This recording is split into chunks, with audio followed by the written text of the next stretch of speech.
Welcome to the Billboard Mastery Podcast, where you will learn the correct way to identify, evaluate, negotiate, perform due diligence on, select the construction type, build, rent the ad space, and operate billboard signs. And now, here is your host, the guy that built from scratch the largest privately owned billboard company in Dallas-Fort Worth, Frank Rolfe. Whether your billboard is held up by one giant steel monopole, or steel I-beams, or old wooden telephone poles, it all begins with digging a hole in the earth. And what you know about doing that can make all the difference between it being a successful and a terrifying project. This is Frank Rolfe, the Billboard Mastery Podcast. We're going to talk all about digging holes in the earth and what I've learned from digging hundreds of holes in the earth in all kinds of terrain, rocky areas, swampy areas, city limits, way out in the country. So, first of all, when it comes to digging a hole, you have to know that once you dig the hole, you can't undig it. So it's very, very essential, first off, that we know the positioning is correct. So take your permit, your approved permit, and get a measuring device, tape measure, whatever the case may be, roller wheel. Start at the front and say, okay, this sign is supposed to be this many feet from the right-of-way, which begins here, and then the pole, if it's a center mount, is in the middle of the ad face. So the center of the pole is right on this spot, and you put in a stake. And then you go to the side, and you say, okay, my side setback is this much, and then measure again where it's supposed to fit exactly down from the other sign or radius from an entrance and exit, whatever the case may be. You got to make sure you totally nail the location where that sign is to go. Because once you drill that hole and you build that thing, you can't just move it over a foot here or there. It's very, very serious business. And then when it comes to the guy who's going to come out and dig that hole for you, you got to make sure you have a copy of the engineering and you know how big in diameter that hole is supposed to be and how far in the ground it goes. Because a lot of the guys that dig those holes cheat. And they cheat because they don't have the correct diameter drill, or they just want to go to lunch and they're not going to dig it as deep as this plans show. Once again, you got to have your tape measure with you. For this case, typically a tape measure that's nylon based is perfect. So it's not stiff. And what you're going to do is when the auger comes out, you can measure the auger quickly to see if it's the right diameter.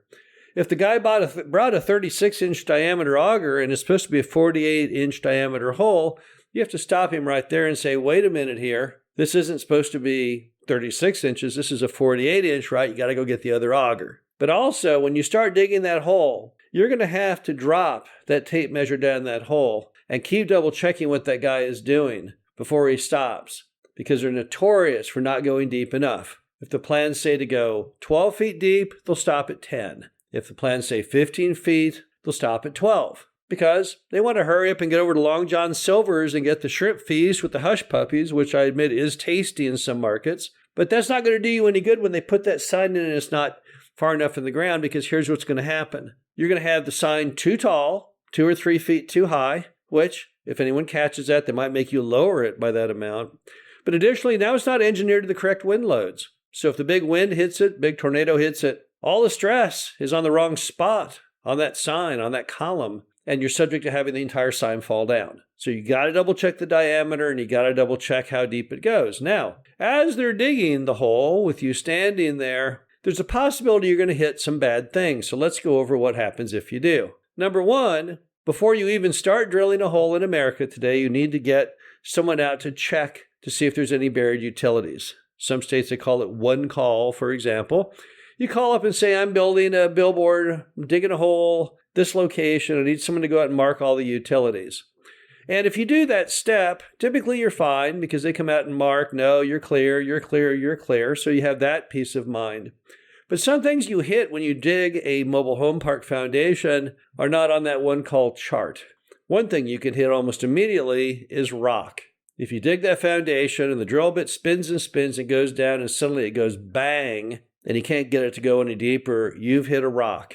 And when you hit rock, you have two options. You can either try and continue drilling, and to do more drilling with rock, they're going to have to go out and get a tiny, tiny little bit and drill many progressive holes into the rock till they can try and pulverize it enough to get the big thing down in there. And that can be extremely expensive. That can easily add $5,000 or $10,000 onto your sign cost. But you need to be ready for that eventuality. You're going to need to talk to the guy who's digging the hole. Now, if we dig down and we hit rock, what do?